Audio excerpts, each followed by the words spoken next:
आज ही Doubtnut app download करें। Doubtnut पर होगा अब आपके सभी मैथ्स, केमिस्ट्री, फिजिक्स और बायोलॉजी डाउट्स का सफाया।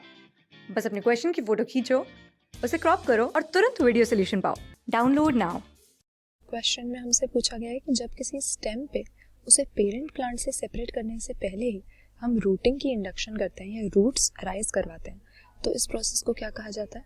अब अगर अपने ऑप्शंस को देखें, ग्राफ्टिंग, लेयरिंग, कटिंग और रूट स्टेम जॉइंट, ये चारों ही हमें असल में प्लांट्स में एसेक्सुअल रिप्रोडक्शन के टाइप्स दिए हुए हैं।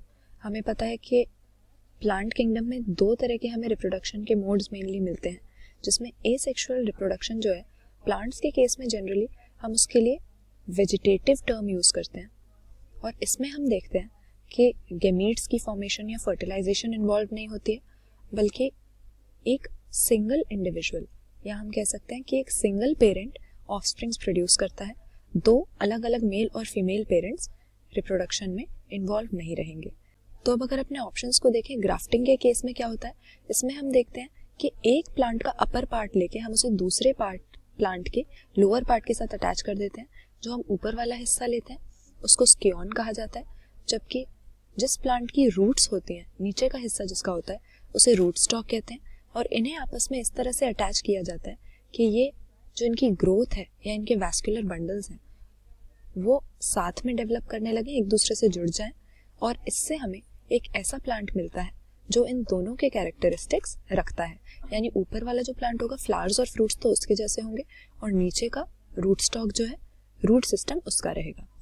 लेयरिंग अगेन हमारा ऐसा प्रोसेस है, एसेक्सुअल रिप्रोडक्शन ही होता है। इसमें हम देखते हैं कि स्टेम का एक अबव ग्राउंड जो पार्ट है, यानी सॉइल से ऊपर का स्टेम का ऐसा पार्ट होता है जो पेरेंट प्लांट से अटैच रहते हुए ही रूट्स बेयर करने लगता है। जनरली नेचर में तो हम लेयरिंग की प्रोसेस ऐसे देखेंगे कि कोई ऐसी स्टेम है जो ग्रो कर रही है, ग्रो करते करते ग्राउंड को टच कर जाती है, और ग्राउंड को टच करने के बाद जब उसको फेवरेबल कंडीशंस मिलती हैं तो एडवेंटिशियस रूट्स उसमें उगाती हैं, और फाइनली पेरेंट के साथ उसका कनेक्शन जो है वो सेवर हो जाएगा और एक नया इंडिविजुअल वो बना देगा।